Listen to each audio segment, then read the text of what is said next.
Tuesday train once again with the 2MK team.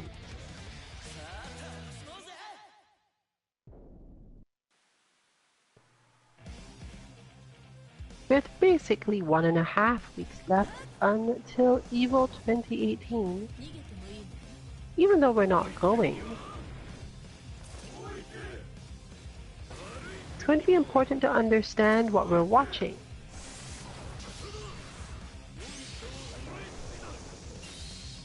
And so today you're likely to see some unfamiliar characters from some familiar players. Feel free to join in as well. This is a loser stays on US East Coast lobby.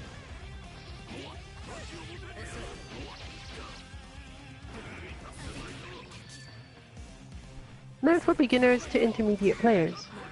Since our general skills and plans with our main characters have been moving toward intermediate,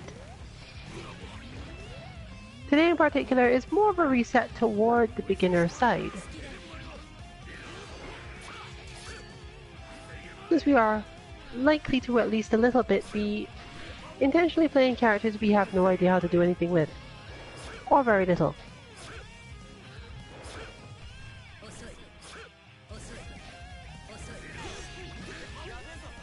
Therefore, you should also expect a little bit less to be said, but if you have experience with the character,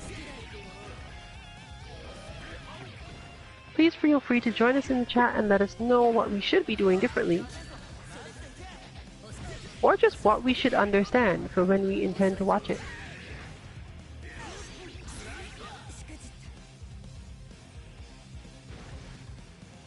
As always, beginner to intermediate play is quite different from high level play, but understanding the high level play of characters is often dependent on knowing how they got there. So, if you actually want to join in directly, the ID and password for this should be in both our tweet and, to some extent, in the stream title.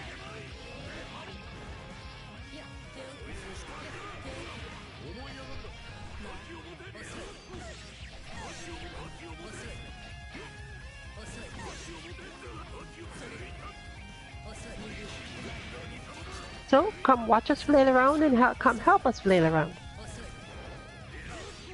And we'll see what strategies we can come up with or develop with completely unfamiliar characters.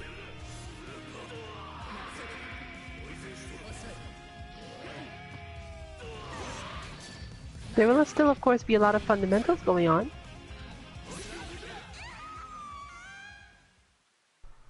So you can still observe that. Note, of course, that we won't all be playing unfamiliar characters at all times, because then we wouldn't learn all of the matchups.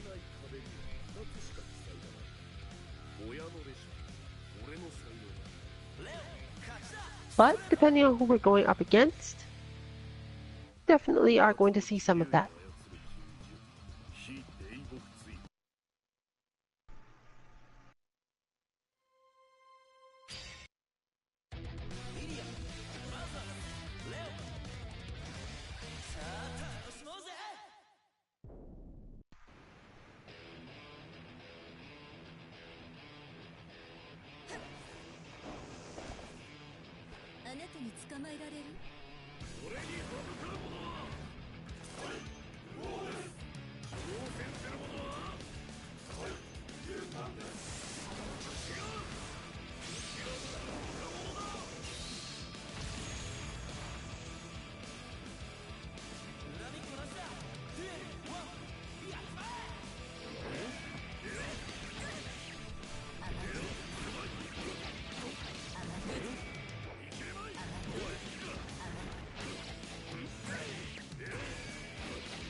This is also a good way to see the effects of one of the things people say the most. When under stress, you fall to your level of training.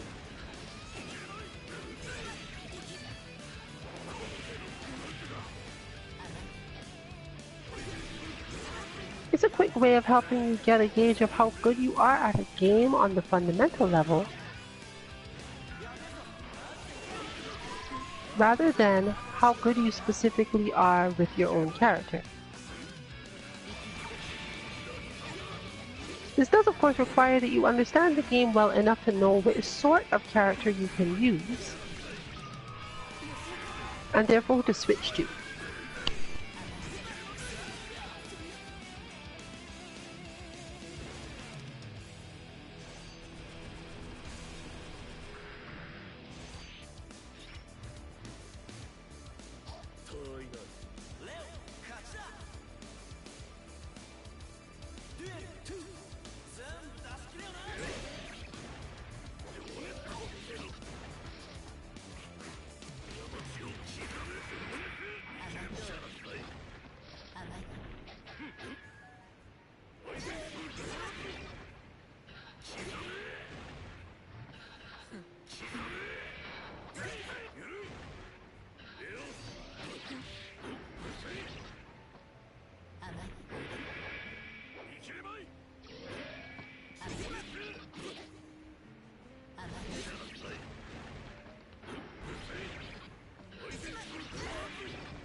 Zoning with Leo is a little bit different given that his projectile is a charge move, but you can still get a lot of it done if you have a clear idea of how your opponent tends to move around.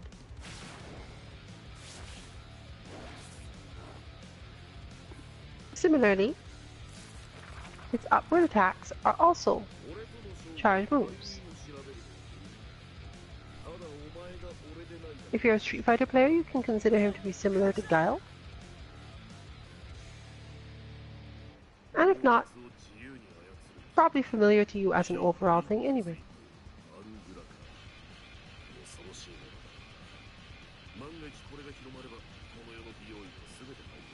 He does, however, also have quarter circle forward Rekka style moves, where he will hit multiple times on a bit of a charge forward.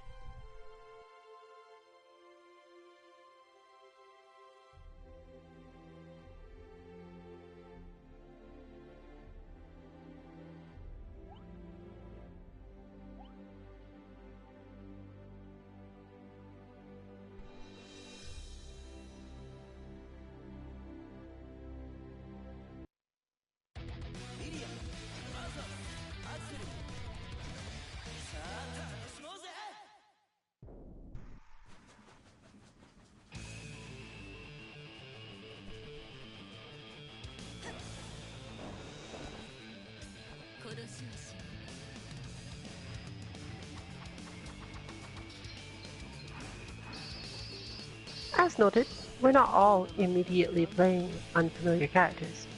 How else would we learn?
Part of the reason for this is that the puzzle of figuring out what to do against an opponent whose strategy you know, with a character whose options you're less familiar with, is a good mental exercise to begin with, helping you to understand spacing and quite a few other things.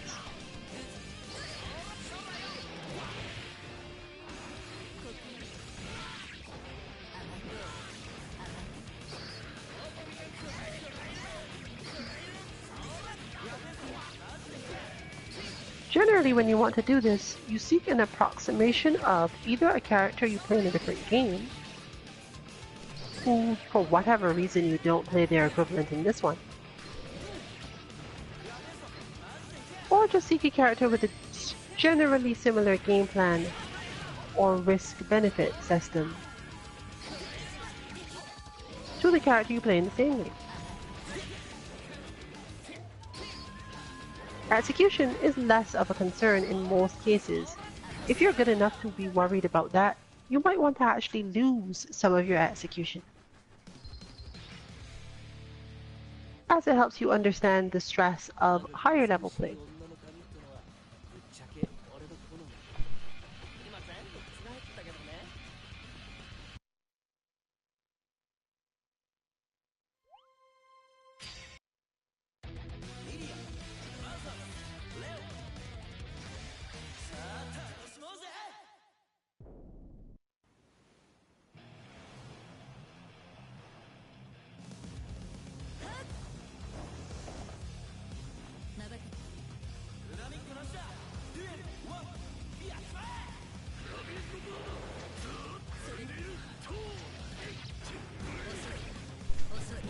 Understanding things that you can't do with the character you're currently playing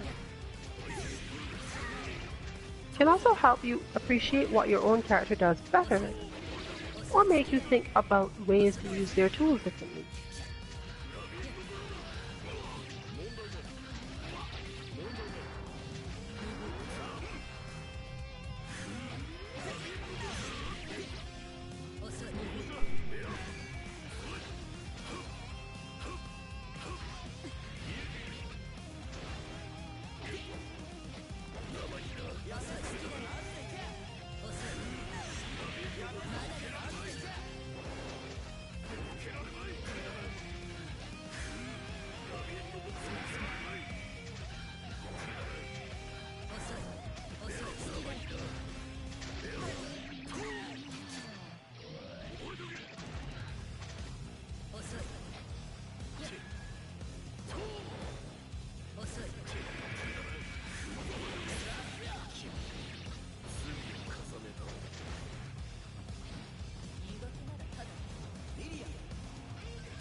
そんなに必死に追いかけてこなくても私から行くわ。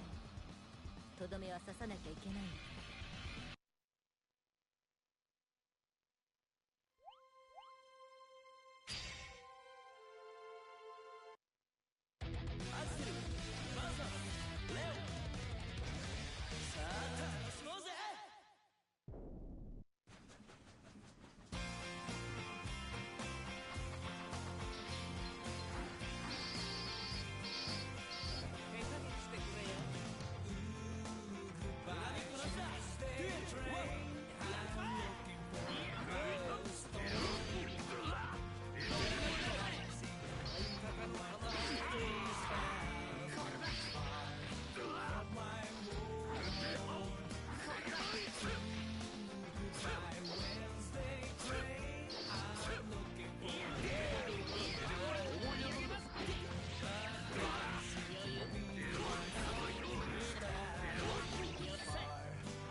Another useful point is that sometimes playing a character yourself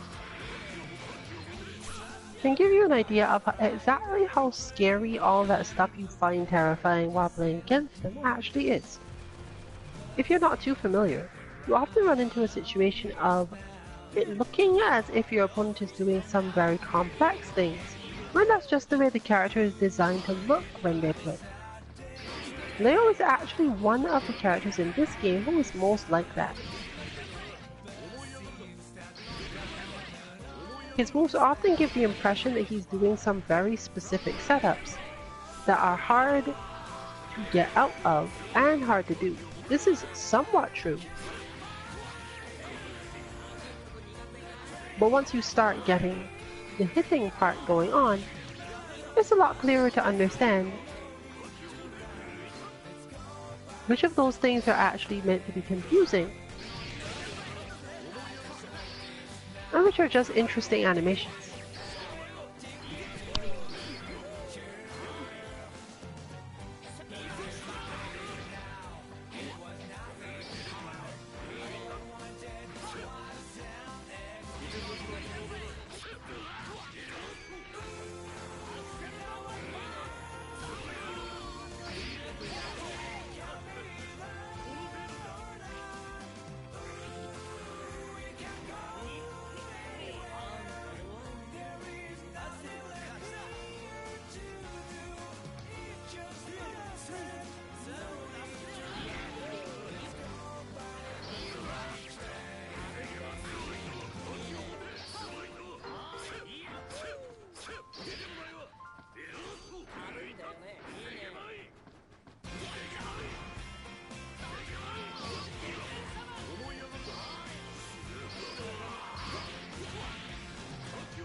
満足した旅は不幸だ。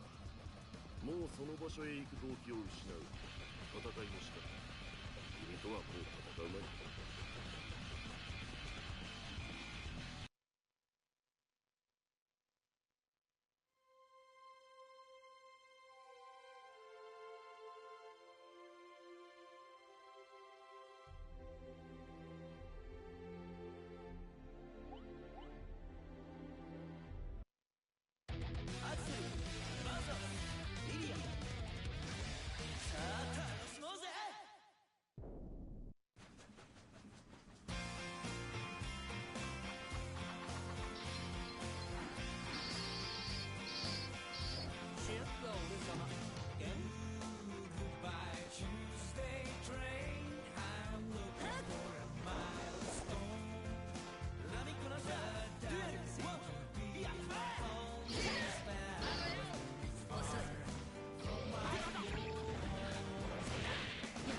course, when you are training specifically with friends, or even someone who you're streaming and you know you can communicate with them, it doesn't hurt to ask them to do more of whatever you need to deal with more.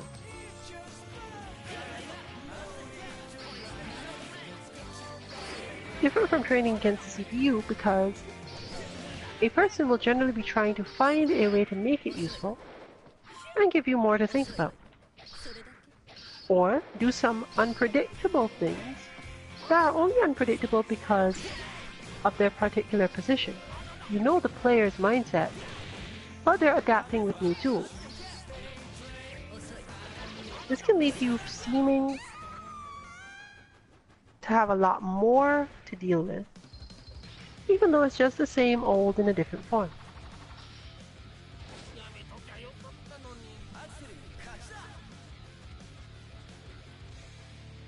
And in preparation for big tournaments, every little bit counts really, as you will not only be facing players who do optimal things or who have specialized completely in a character, but players who have gimmicks, tricks, or other things that you may not understand as well.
We see here, for example, that Archive player, or at least normally Archive player,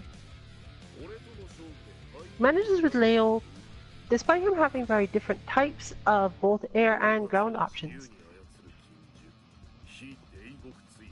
Because the movement into attack spacings and a lot of the button spacings are approximately the same.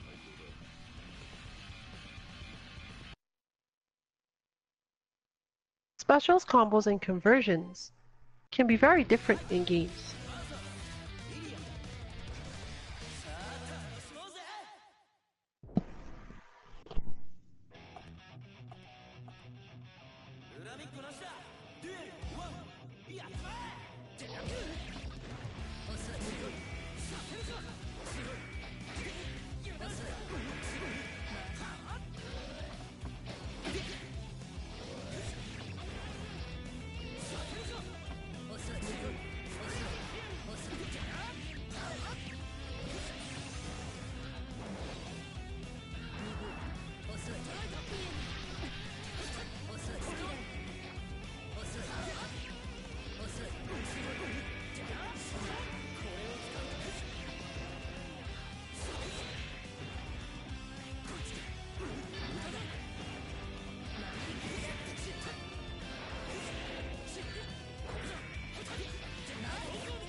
Similarly, we're seeing a different Kai today, as a result of all the shifts.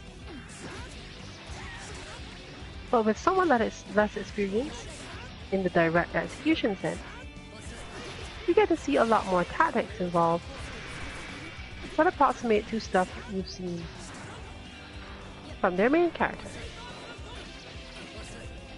And of course, tactics that they understand very well from facing Kai.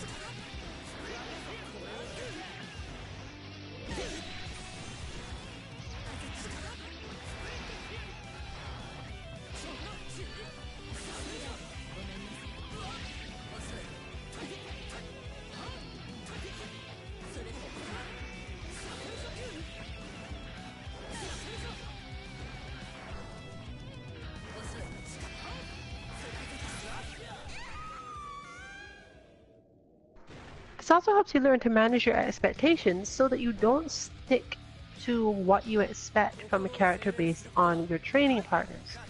You shouldn't just assume that because you see Kai on your screen that you're going to be facing what you're always facing. This sort of reset can be one of the most helpful things when you're going into big tournaments, simply because of that shift in feeling.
あなたの目の奥にも私と同じ生死をかけた世界がある。どうしてそんなに軽く振る舞うの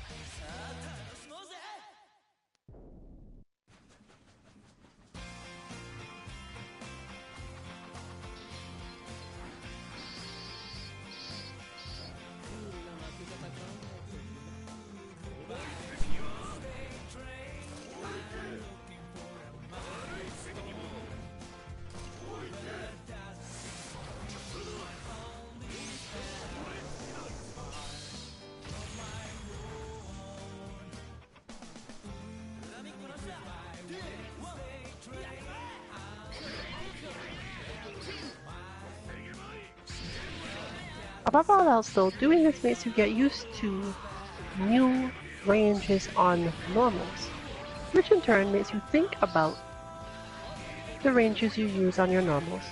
Then you don't have to think about it.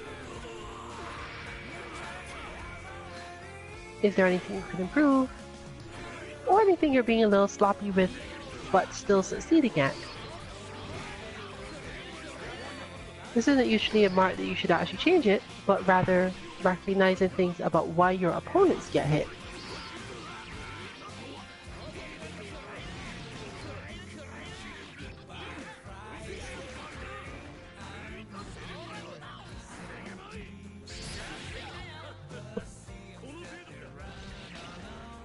Similarly, missing certain options altogether,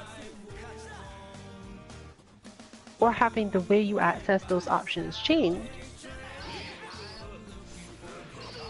can help with your appreciation of your own character's options, as well as help you think of new ways to use them.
Additionally, playing certain characters forces you to stay in spaces that your own main character does not often need to stick in or occupy for long. This can help you learn how dangerous that space is, and therefore how strong an opponent's character technically is, even if you don't always get to see it in your own matches.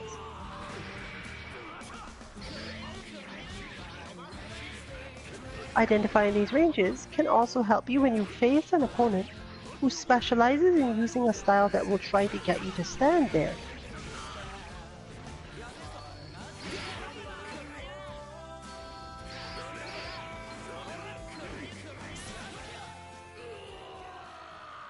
As this is often one of the main reasons that we get taken out by unfamiliar players. They simply have a better method for getting us to stand in the position where their character is strong.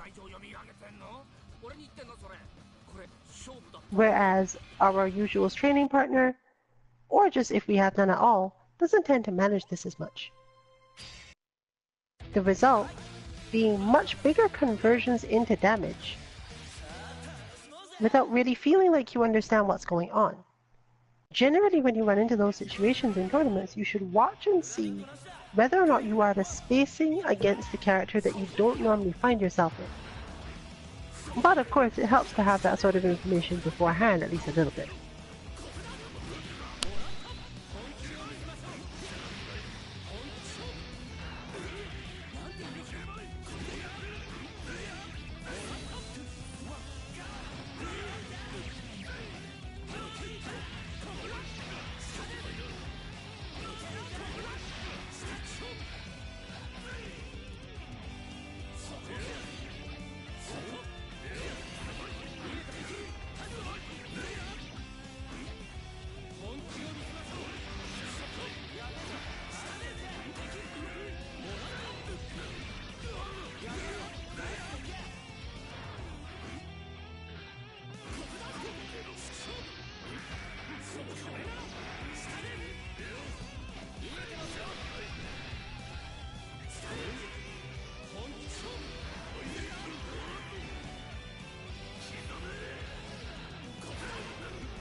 This sort of training can also give you a lot of appreciation of difficulties faced by other specific characters, as there are a few of them that have more trouble than others with particular matchups, or just particular things that happen in the matchups.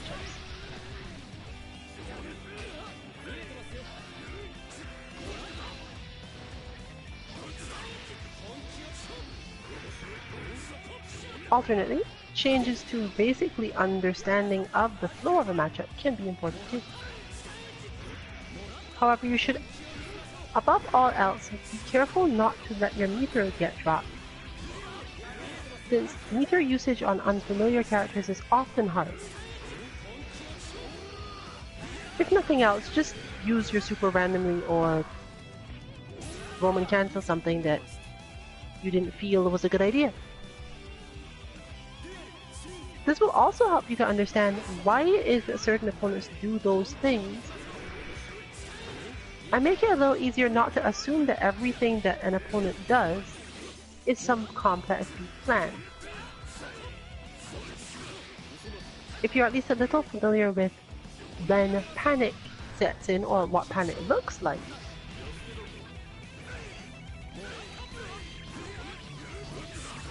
it'll take a little bit longer for you to run into someone who can fake you into thinking that it was panic when it was actually just them setting you up. And if you're facing that sort of player already, you probably don't have to worry too much. You're already dealing with high levels of play, and therefore can learn something from it directly, rather than stressing about getting taken out of a tournament by someone who might just be playing an unfamiliar character. Above all else, that's what you want to get rid of, the feeling that you only lost because your opponent was playing a character you didn't understand. You want to make sure that when you lose, it's because they were playing a character you didn't understand really well.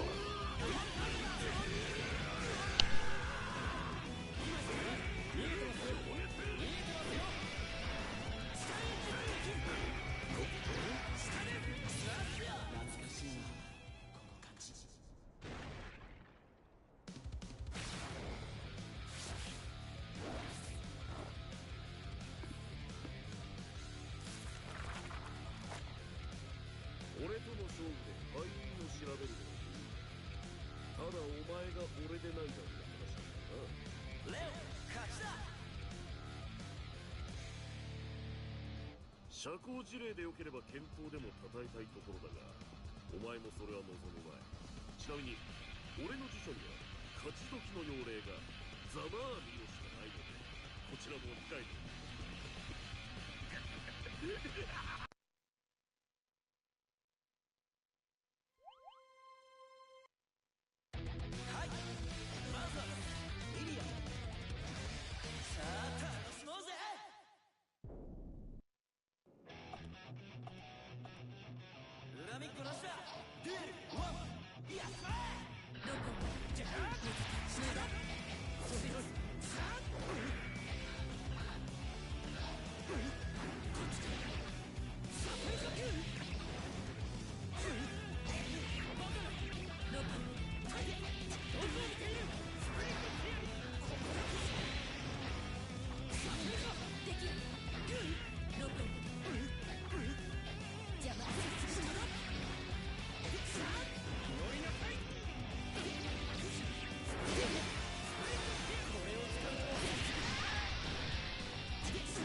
case, for example, we're seeing a more pressure Ikai going for more lows, something not as expected.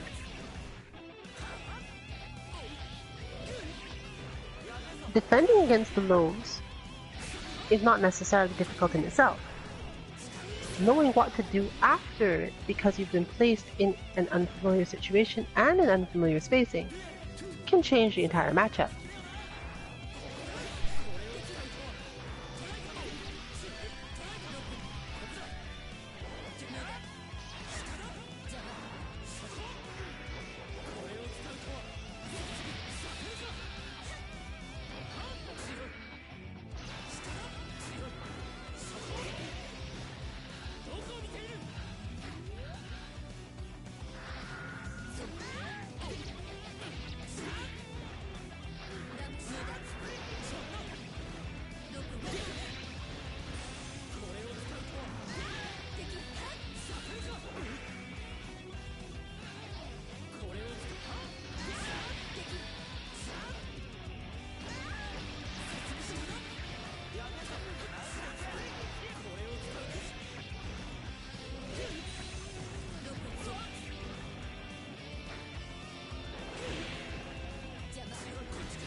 This sort of thing can also help you realize weaknesses in your own style if you've changed to a character who has a relatively compatible playstyle.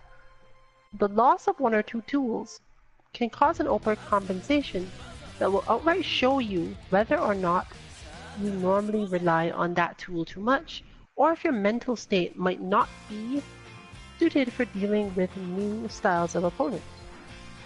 If you find yourself becoming frantic, chasing your opponent too much, or defending too much, there's a good chance that you do this with your main character too. It's just harder to notice because of some of their tools.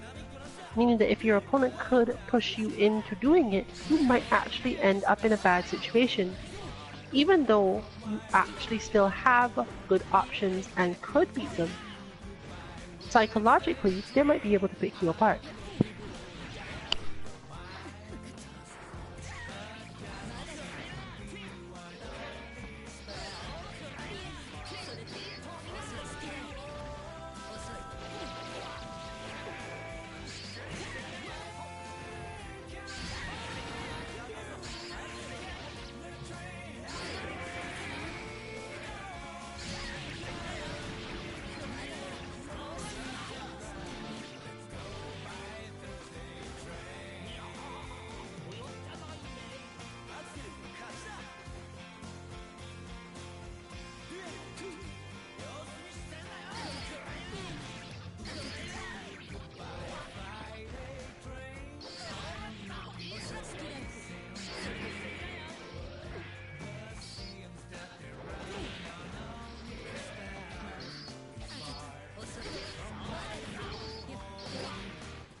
Now we see Milia taking on a new strategy.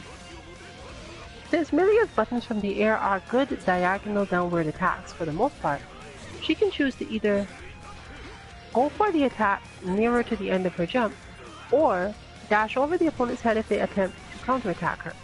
Her very high relative jump height and threat from her bad moon can discourage the opponent from immediately reacting to the fact that Milia just went into the air and nothing more, saving her from having to make a lot of ground approaches. She has a good jump arc compared to most characters as well, and more air manipulations than most, even beyond the things I've already mentioned. Quick normals on the ground round out that capacity, and she can generally afford to spare some meter 2 FD block from the air if things get complicated. She also has many more cross-ups and good combos out of her cross-ups than other characters.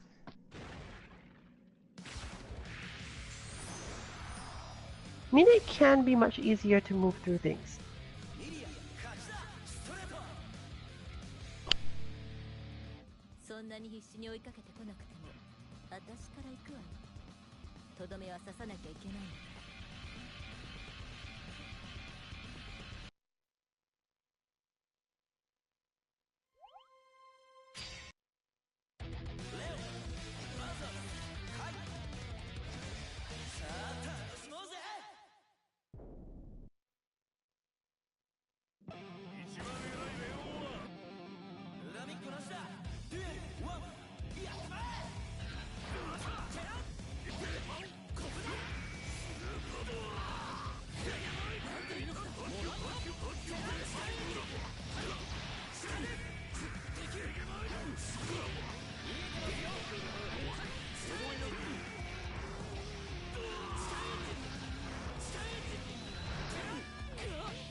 Situations like this also lead to people being able to understand how to face the opponent better by understanding their emotional state.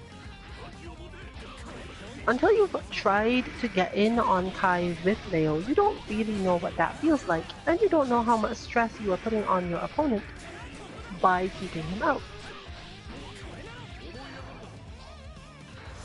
The rhythm of their thought, therefore, also escapes you.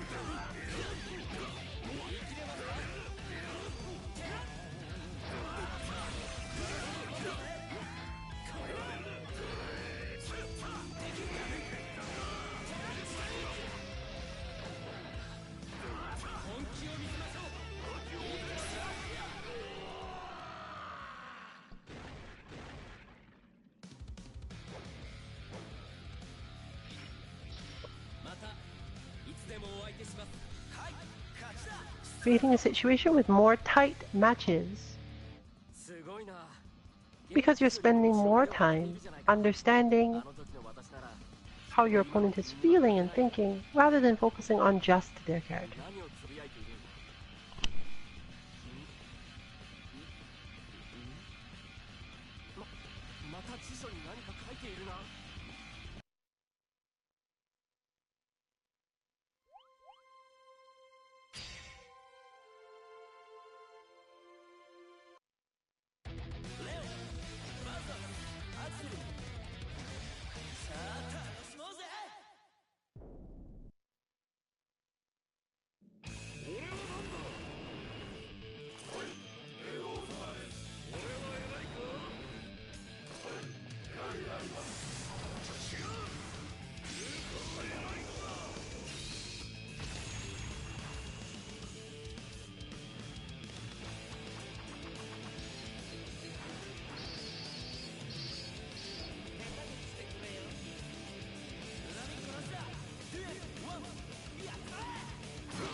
This sort of training can also help with coming up with plans against unfamiliar things midway.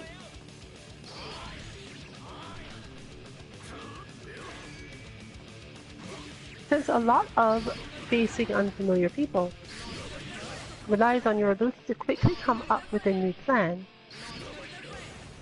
and in a tournament setting this is often within basically 3 rounds, 2 if you can't manage it just off damage in the first.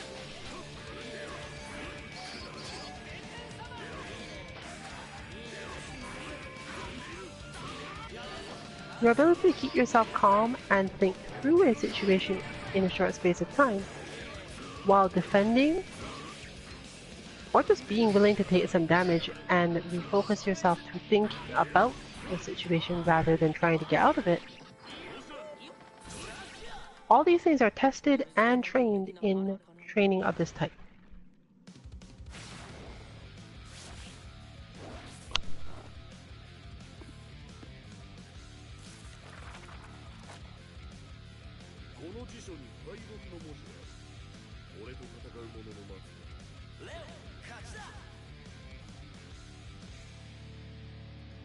100% 満足した旅は不幸だ。もうその場所へ行く動機を失う。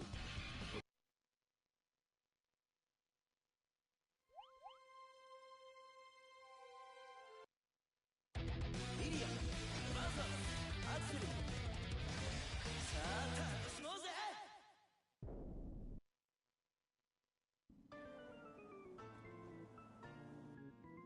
恨みっこなしだ。デュエル1、やっちまえ。遅い。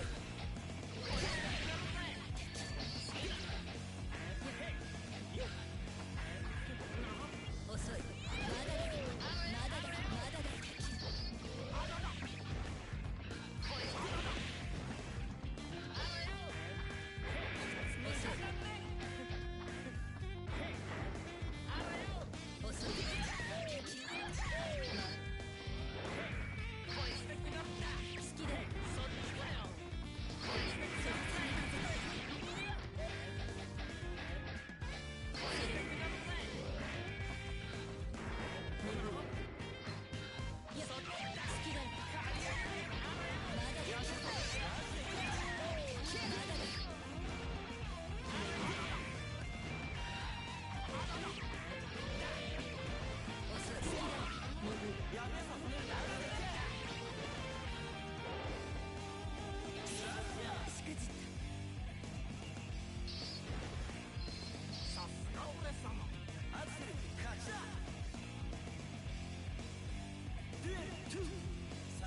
While Miller cannot keep up with Axel in terms of the range of her normals quite, she's also one of the characters with the highest capacity to get in on him without having too much trouble, due to her multiple jumps.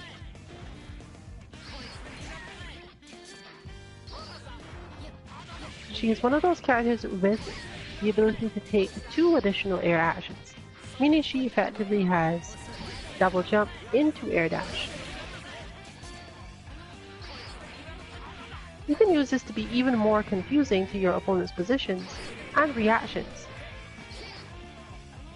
because she can effectively fly.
One of the things that this sort of training also allows you to see quickly is when you have too many expectations regarding a player's wake-up or how you should handle your own wake-up defense.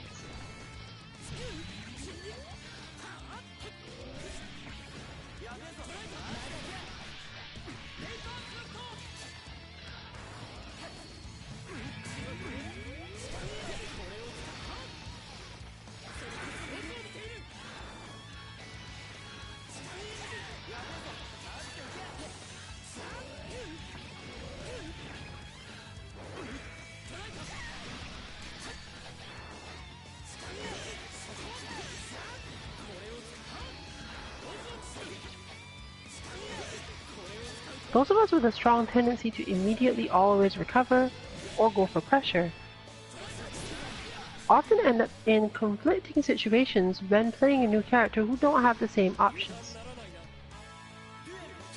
And this can help you understand whether or not you are actually predictable or not.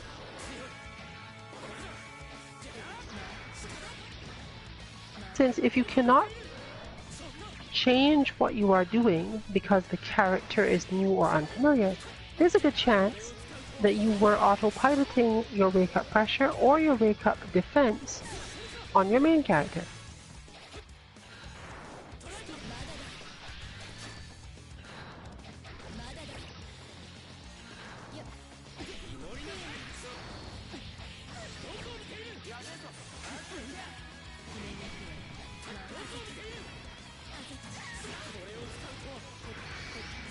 As previously mentioned, similar things happen when you realize that you've been autopiloting your meter usage, finding yourself with too much of it because your new character does not have the same timings. Well, it means that you weren't really planning how to use the meter before. This can be good, depending on what you were using it for, especially in terms of Roman cancels, but it often indicates that you should think a bit more about it.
発を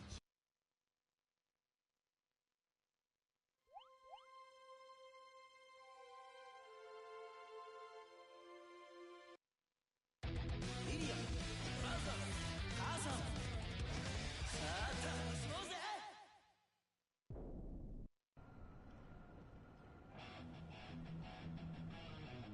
恨みっこなしだデュエルワンやっちまえ敵それはさすがにどこまでそれは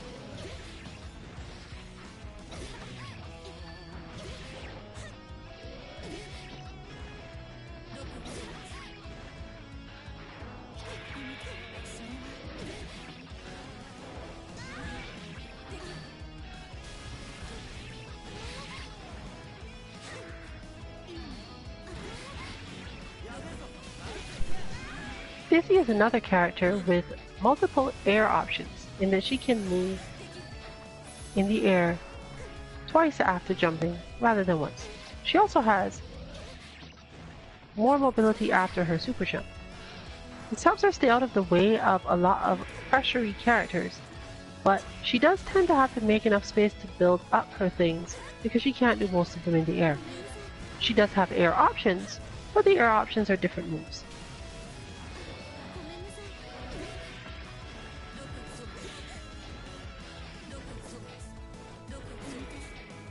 That said, once you've got that mastered, or learn to dodge your opponent's forward movement by going over their head quickly, it's usually enough to help you build the space.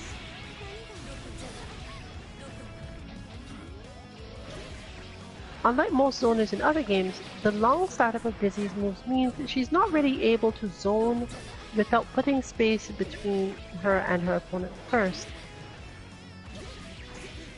So she spends a lot more time using escapes and large knockback style moves.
Therefore, for her, learning to read the rhythm of your opponent's approaches is just as important as learning how to stop those approaches, since when you realize that you're not in a position to stop it, you need to get out of the way.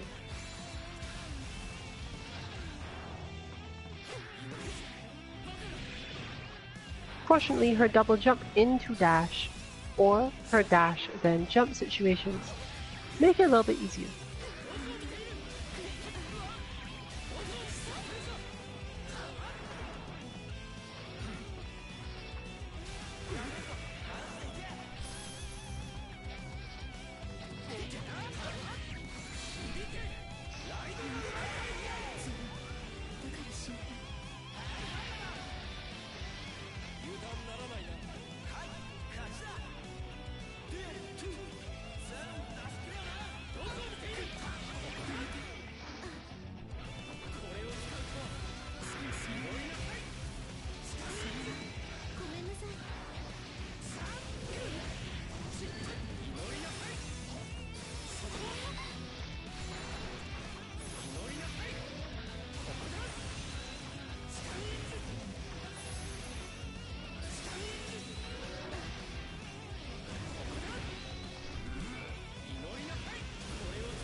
納得していただけましたか？ But as noted, it's easier to use this sort of thing to learn your planning.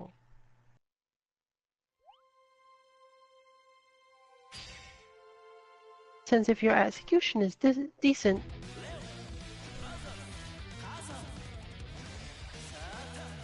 the planning is the part that will fall short.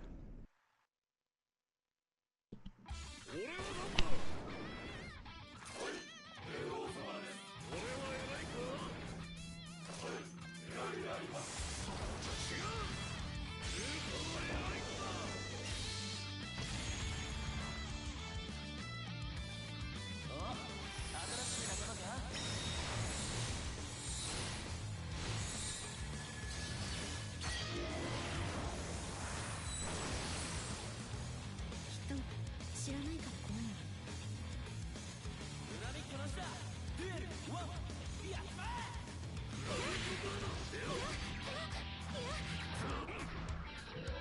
けやめて。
この辞書に敗北の文字がある。俺と戦う者の末尾。レオ勝ちだ。ストレート。綺麗なバラにはトゲがあるというが、その一切を受け入れて慈しむ価値がある。それが世界に一輪しかなければなおのことだ。かい幸せ者だな。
Sometimes, figuring out the way that your opponent plays a character doesn't help you at all with understanding either how you would want to, or their weaknesses.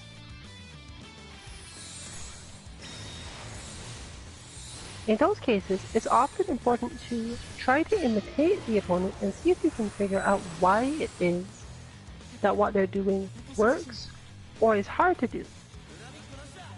So you can figure out the weak points that you can push on or attack within their flow, even if you don't actually understand it.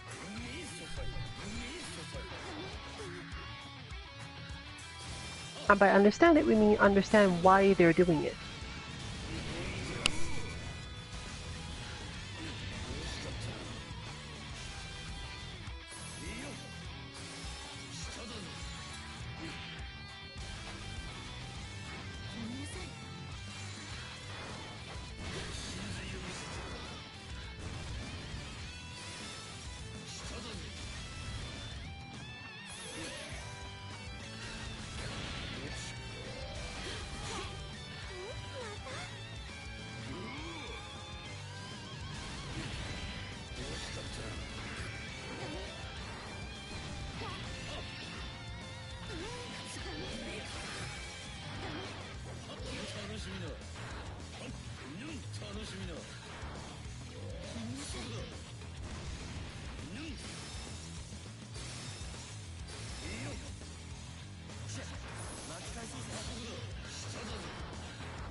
ちゃんとお野菜食べてますか？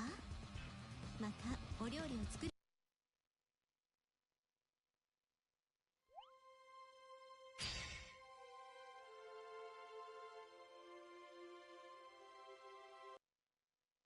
ジョニー VS レオ。さあ楽しもうぜ。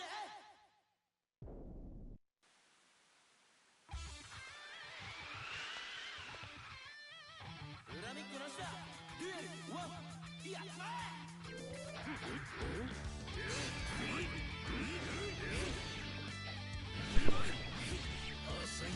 The actual execution barriers that come up have to do with more so extending your damage and therefore pulling out.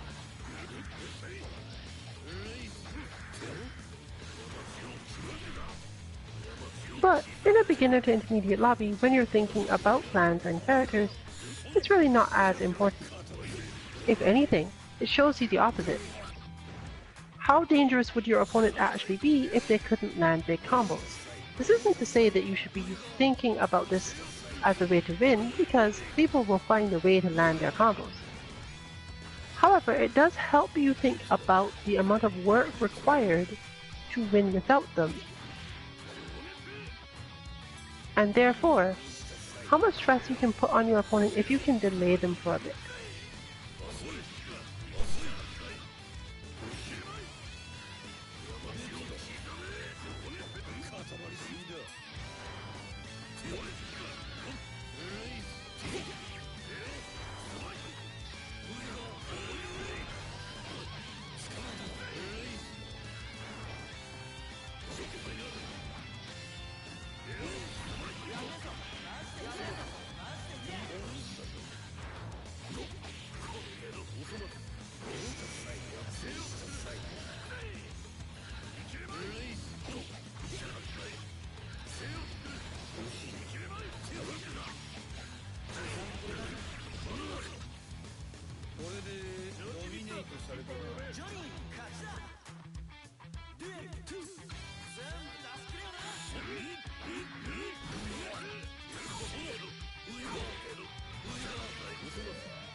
Learning to identify when you have lost in neutral or flinched under pressure is easier to see when playing against people who are less familiar with the character or unable to do its combos on reaction or on demand. Because they will usually at least try, as long as they know them, making it possible for you to see this is where that combo goes, without instantly dying, giving you more chances to learn to present your own options and prevent the combo from happening.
何々勝負師の資質は勝利よりも敗北を嗅ぎ分ける嗅覚だ。いかん、嘘がない。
Watching this match, for example, makes it easier to see that Johnny has relatively poor tracking. Once you've actually gotten far enough away from him, that his main attacks are unlikely to hit you.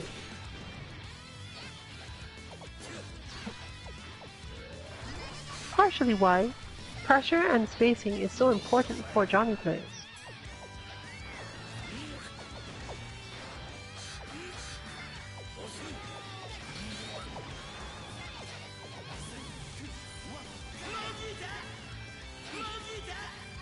You should therefore always assume that there's at least some way to alter your own position, such that your opponent can't necessarily keep track of you all the time.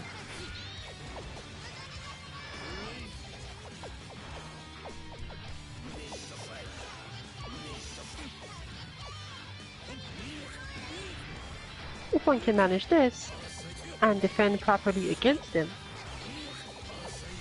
it makes Johnny's job a lot harder.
ピーエンドの条件は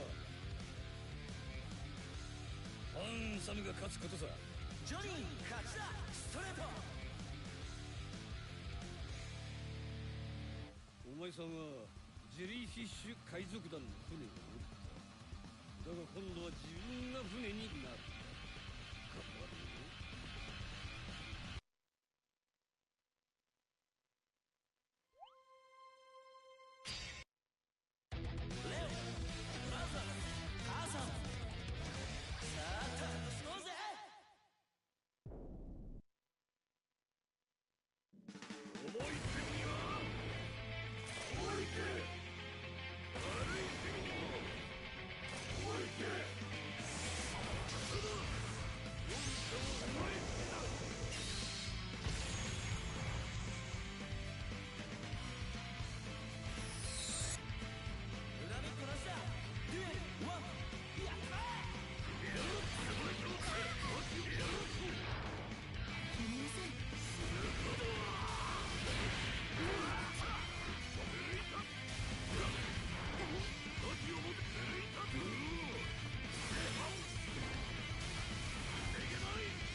The feasibility to escape from Leo is actually higher than it would initially seem, for example, since almost all of Leo's frontal movement attacks that do not run directly into her zoning also can be avoided by her jumping and going over his head in the direction he came from, and the fact that his projectiles and upward attacks often rely on his charge moves. It's relatively easy to get around him if he's too committed to the forward attack. Leo in turn must take more risks, but these aren't always terrible. given that it can still be hard for Dizzy to make enough space to get what she needs. When she has it though, it can be really hard for him.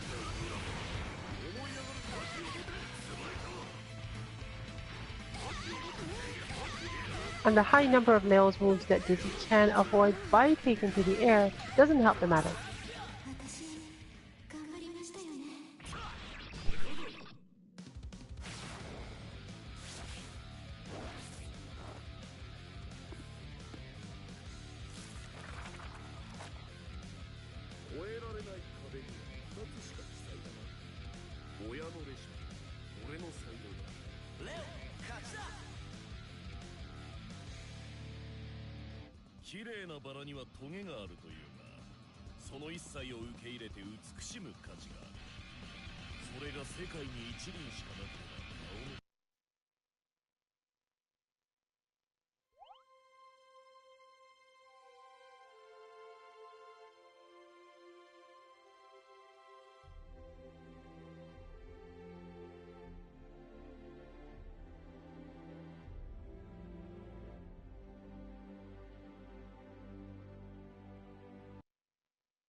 Slayer faces similar problems, except that Dizzy can more often go straight up if she needs to. He tends to pass under. In short, the standard weakness we know for most of Slayer's motion remains true when Dizzy's playing, the only difference being that she has different options for how to continue from there, and a different game plan regarding how to keep him out when the situation has warranted it.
どんな盾も突き通す矛とどんな矛も防ぐ盾。なるほ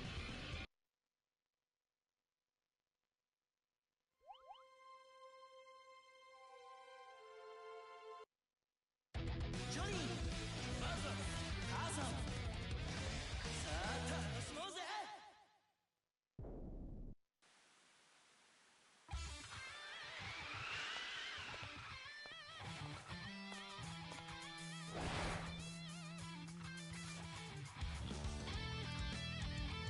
カーテンコールは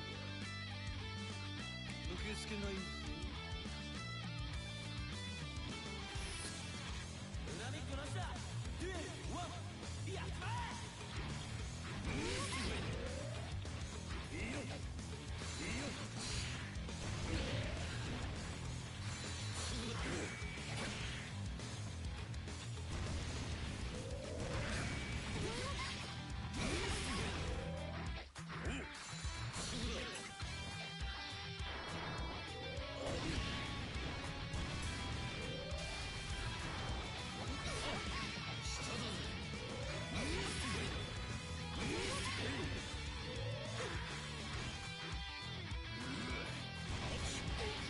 楽しみだ。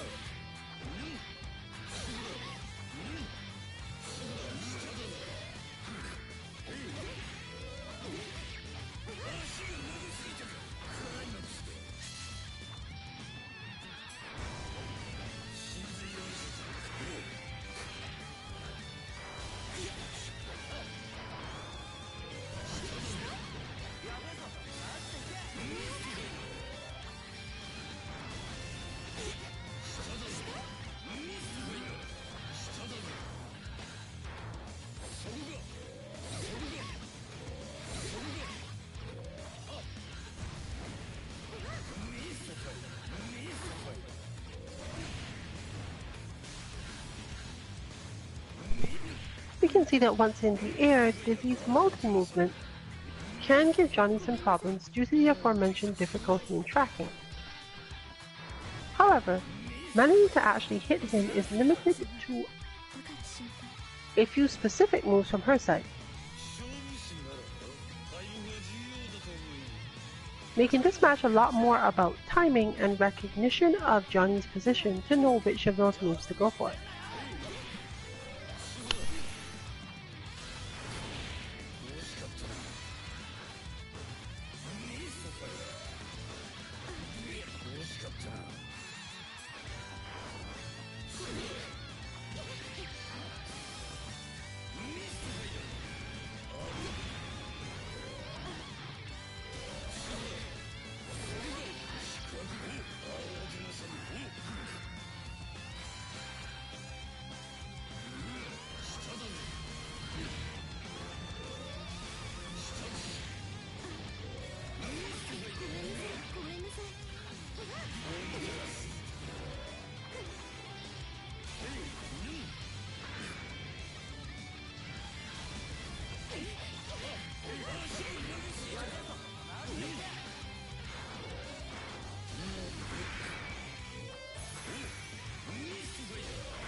For characters like Johnny with lower or less variable mobility, you can be relatively sure that in order to evade certain attacks from you, he must occupy a particular space.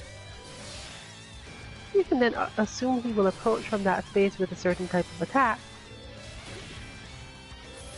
Or if you have options, counter-attack toward that position regardless.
ゃんとお野菜食べてますか？またお料 Those minute moments of understanding, of recognizing that Johnny cannot get to certain positions the way other characters can change how you perceive Johnny's play and the reason why certain combos or certain block strings are used generally. Taking advantage of this one way or another, through your faultless defense, jumping, or even blitz, can throw off Johnny players for many reasons.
この辞書に敗北の文字がある。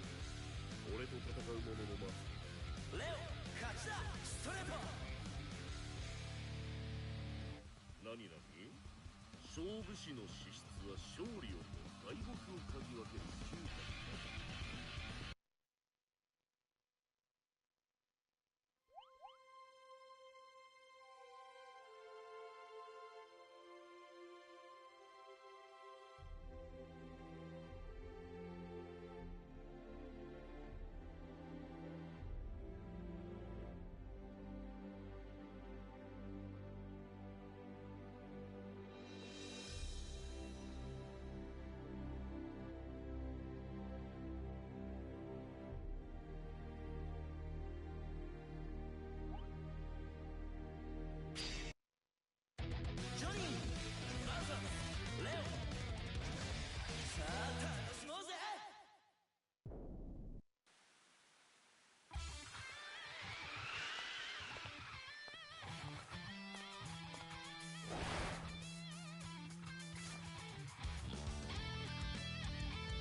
ーテンコール受け付けないぞ。俺はなんだ。俺は偉いか。違う。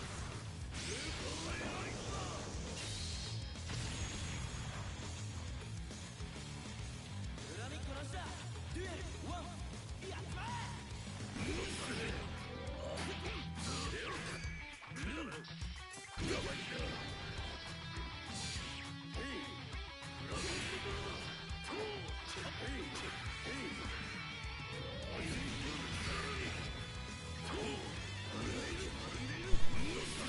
Leo's strength in this matchup also comes out in the same way. Knowing that Johnny cannot respace himself to weird positions, Leo can use his own specific block strength and approach tools to make sure he's in approximately the right place to disable most of Johnny's dangerous stuff.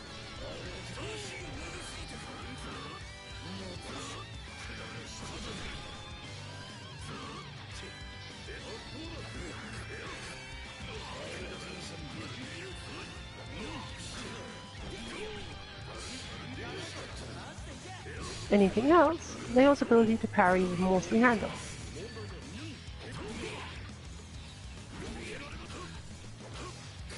Johnny in turn often needs to use some of his more unconventional options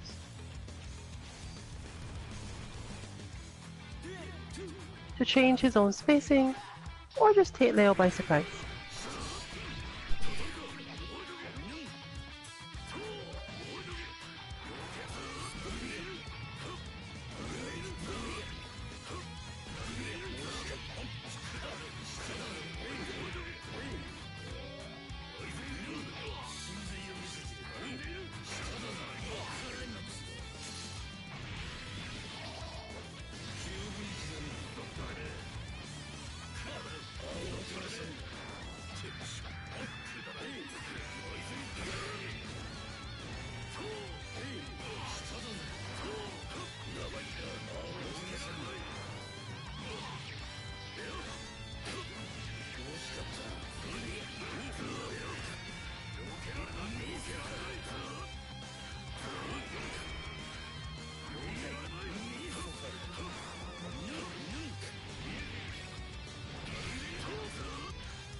A character with as much space control and ability to move back and forward as Johnny does, even if he doesn't have the most variable mobility, also tends to build up a lot of meter, whereas the opponent will often not get as much.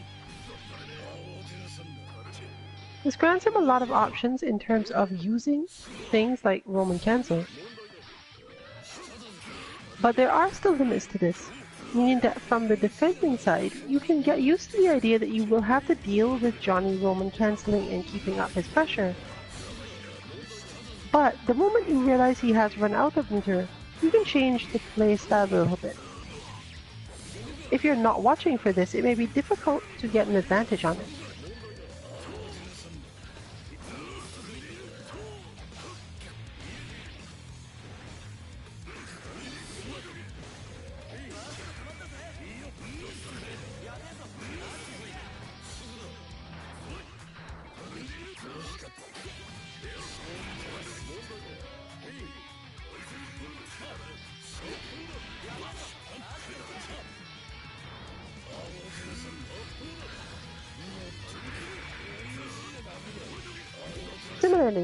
If he finds that you keep on putting him in positions he doesn't want to be in on your offense, he can green block his way out of it without having to worry about being the one that ends up out of position, given that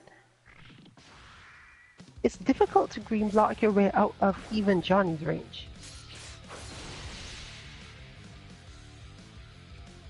レッスン1だ。新しい仲間か？ジャックポットは狙うもんじゃない。ジョニー勝ちだ。隙を生かせない奴は自分がついていることに気づかないから勝てないんさ。自信過剰な奴は大概このタイプだ。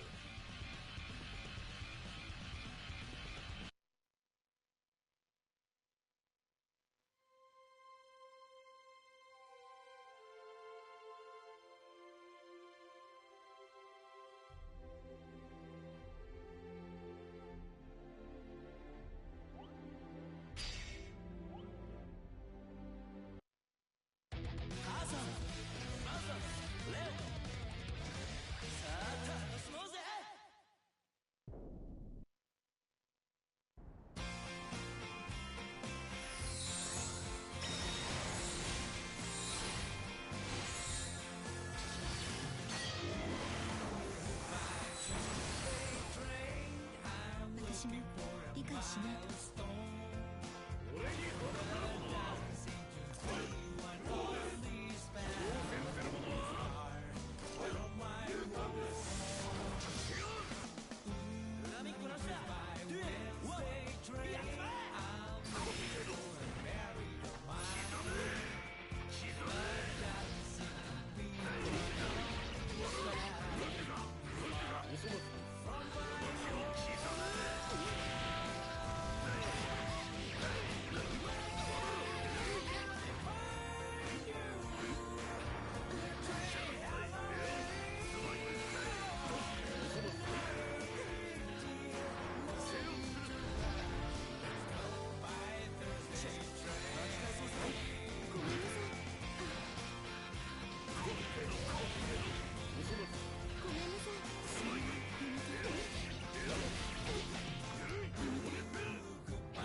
俺との勝負で敗因を調べるのは無理だ。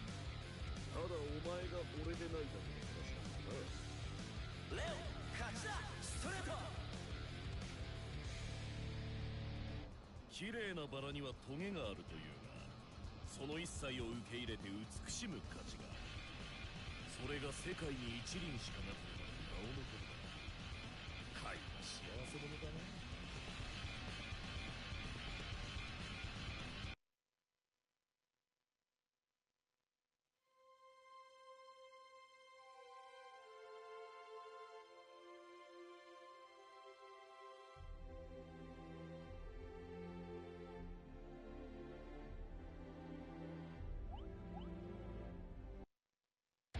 母さんマザージョニーさあ楽しもうぜ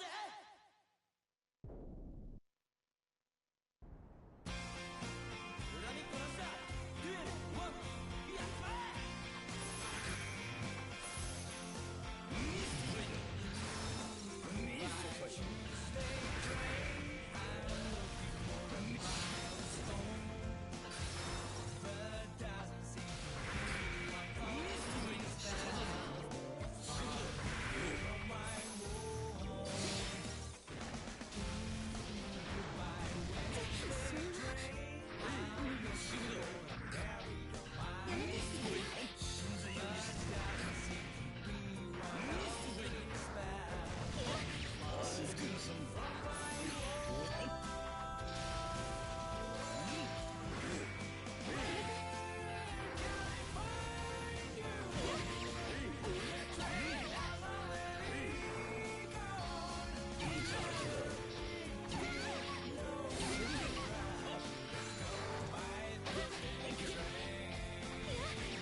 勝負師ならタイムが重要だと思うよ。ジョニー勝ちだ。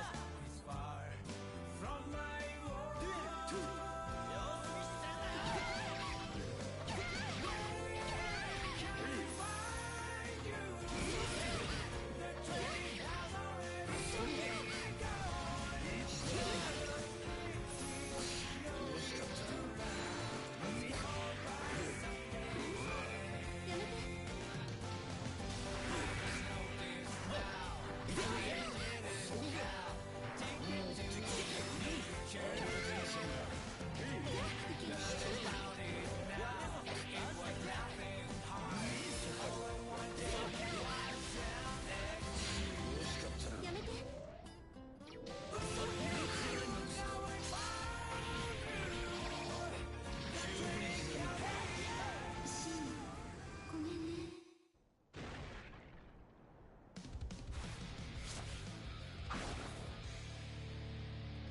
お前さんはジェリーフィッシュ海賊団の船に乗る。だが今度は自分が船になる。頑張れよ。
As noted before,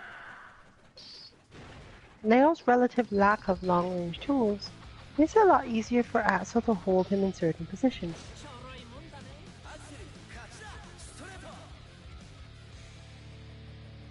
ちょっと待って、なんで罪状読み上げてんの？俺に言ってんのそれ。これ勝負だったよね。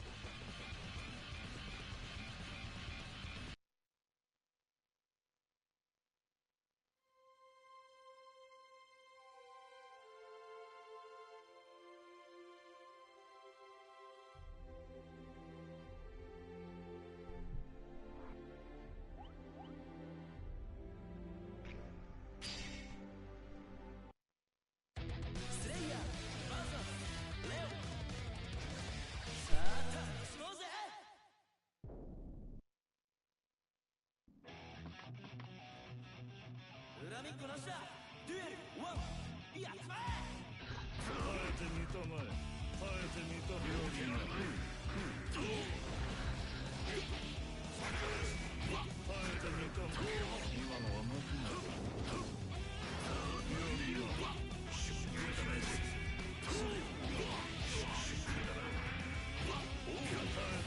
えてみた。あくびなんで耐えてみたまえ。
この辞書に敗北の文字はある。俺と戦う者のマスク。レオ、勝ちだ。ンディズム？待て、説明は不要だ。すでに辞書には記してある。何？なるほど。なかなかに深い歴史がある。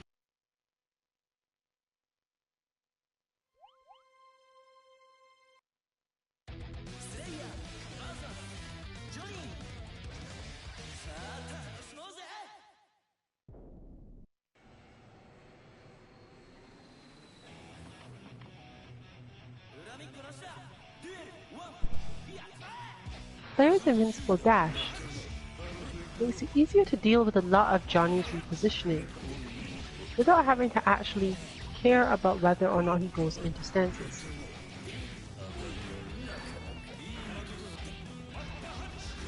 However, Slayer's general linearity in his own attack makes it a little easier for Johnny to do things such as go into the air or use his over moves to get to two different positions altogether without worrying about the opponent reacting to them with anything too dangerous. Or at least not any more dangerous than Johnny would have faced if he stood still.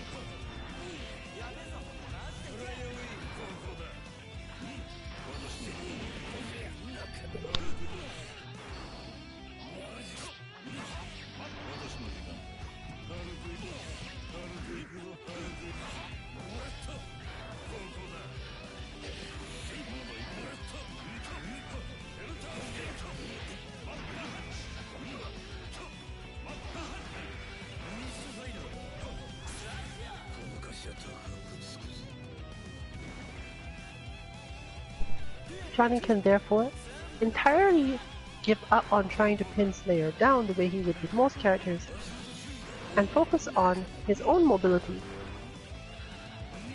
knowing that his opponent is most likely not going to be trying to pin him down either. If they do switch to this, then it allows him to go back to playing his regular game, where he is at least slightly advantaged due to Slayer's generally shorter range.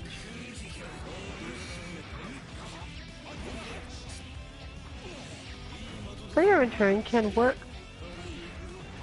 his own magic by moving around in both directions, given the way his dash works.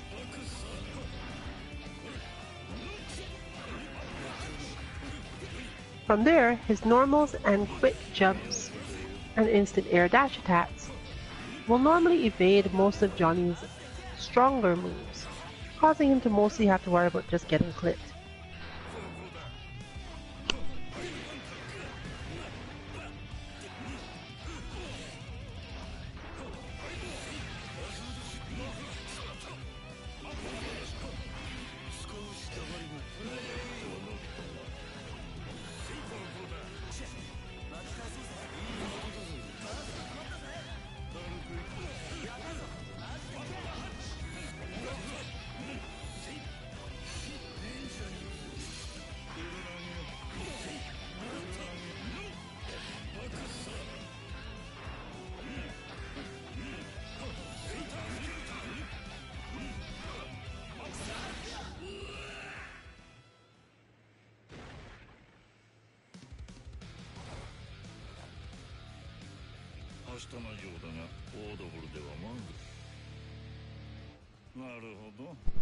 And today we have learned that you actually can win the match while the timer is at 0.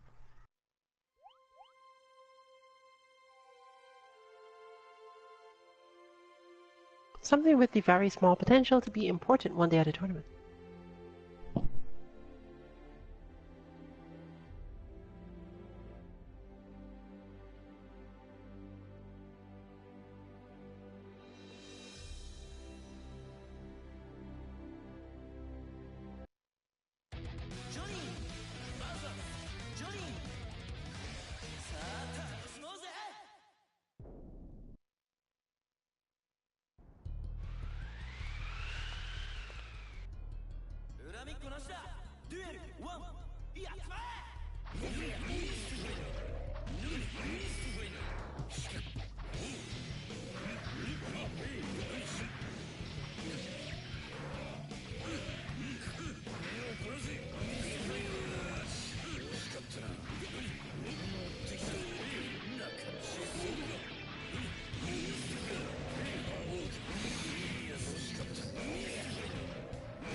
Another thing that playing a character for yourself can give you is an understanding of why certain options quote-unquote must be taken. Feeling that your opponent has certain options can make a lot of matchups seem cripplingly difficult.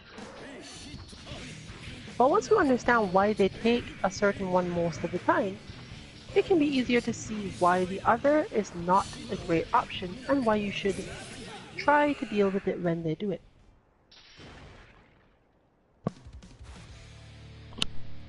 一流の勝負師ってのはな、バカみたいに失敗しても勝負の場に戻っちまうから一流なんだ。本物のポーカーフェイスは見よう見まねじゃダメなのさ。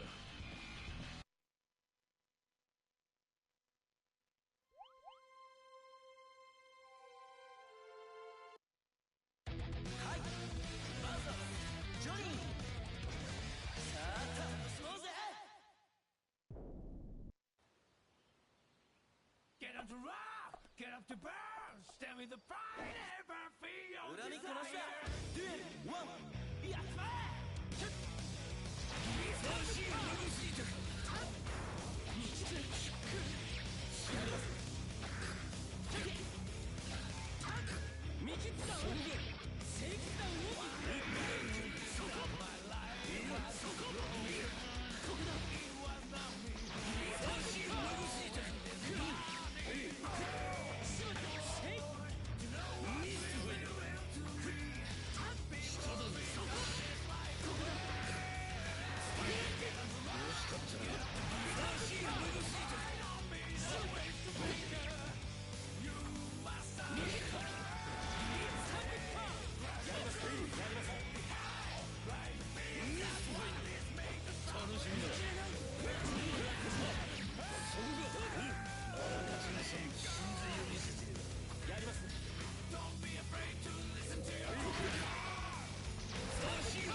え!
人心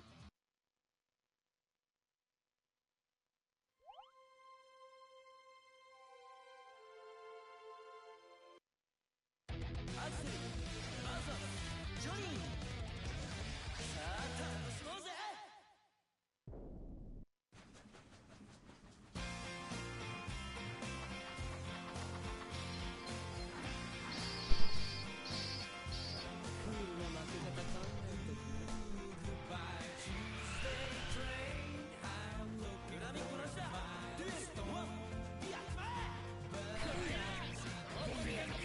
Train rolls on.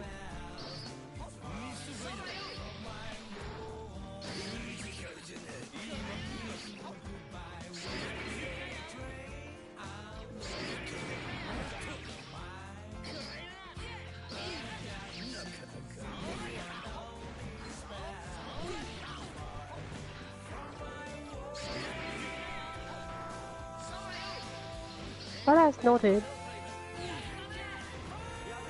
situations feel very different while you're actually controlling the character.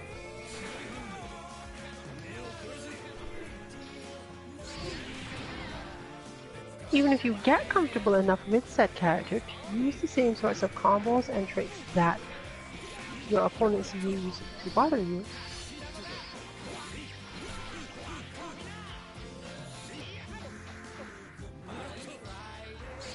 you can learn how it feels to play them against other characters altogether, even if not necessarily your own.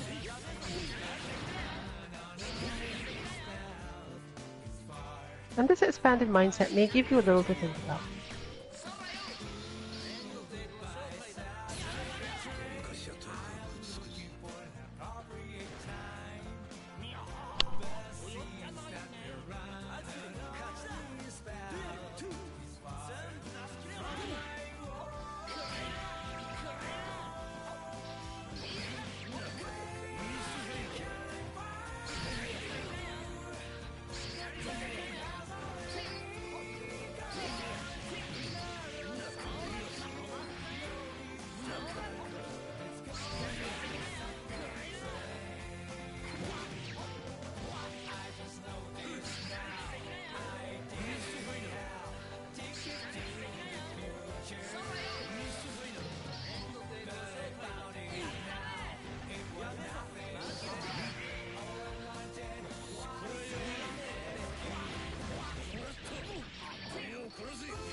差し置いてジゴロを気取るなんて10年早いっつうの。本物の男ってのは泣かせた女の数とかじゃなく、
nothing else, this sort of experience can help you appreciate just how much effort you've really put into mastery of your own character.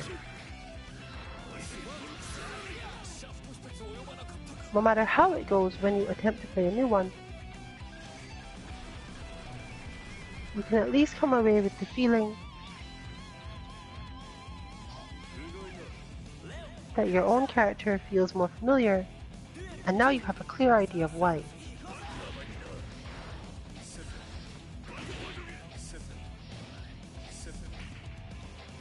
Any weaknesses they have, even with those weaknesses,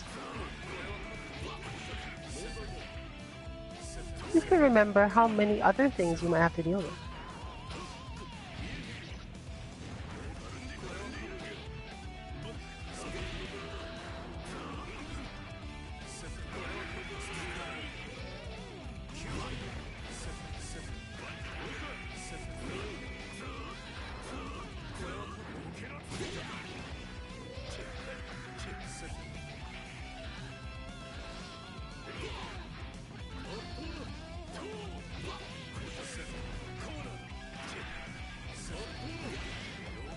And a game like Guilty Gear with a lot of creative characters, you often benefit from this, even if it is just appreciating the nuances of your own.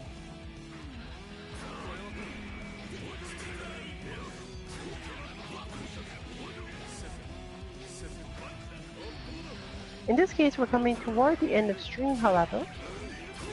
Probably one more match after this.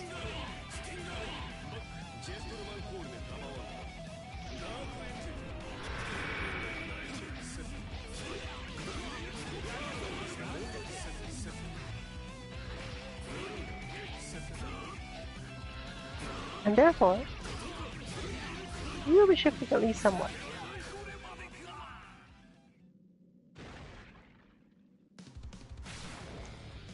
Tomorrow, join us for an open mic segment in Street Fighter V as we return to our match analysis, possibly long set analysis, and possibly pieces from various interactions and mini tournaments over the last month or so.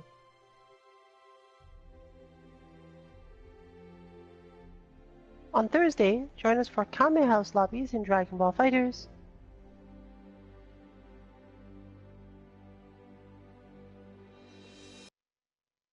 where we're unlikely to be taking the same approach, but we'll definitely see some extra creativity attempted. For Dragon Ball FighterZ fans, the patch has been announced to be approximately mid-August after EVO.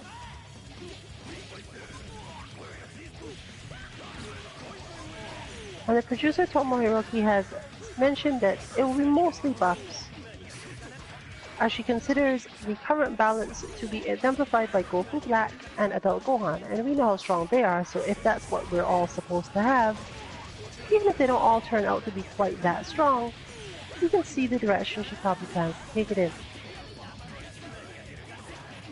So let's hope that that team achieves their goals.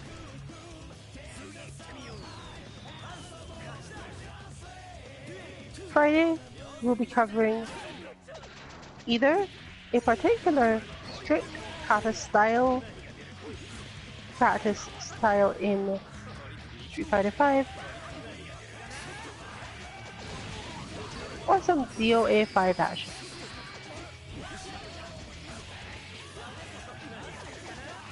Next week, Monday, we will be, of course, having our Mishmash Battle Lounge for Street Fighter V, bringing us back around to Tuesday and the Tuesday train once more.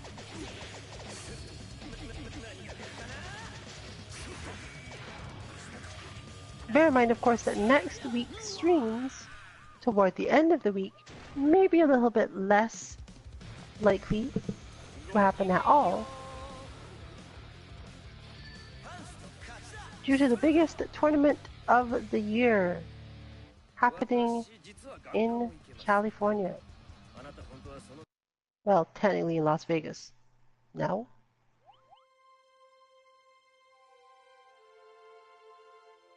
Some more so Nevada. Either way, you can laugh at my lack of geography, but make sure that you enjoy Evo as much as possible. Therefore, for 2MK, this has been Rillian.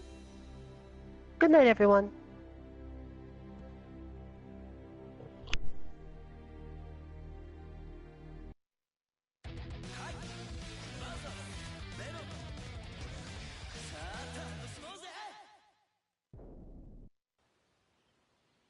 Get up to rock! Get up to burn!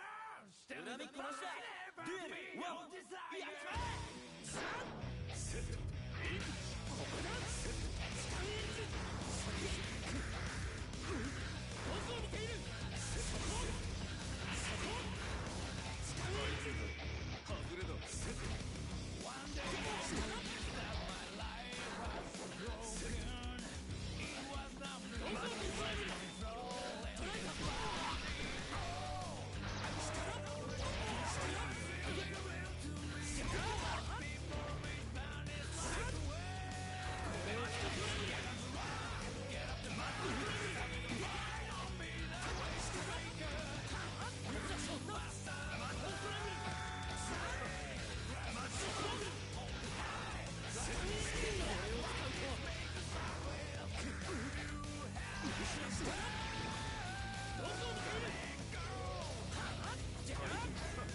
一度のチョークで十分だったな。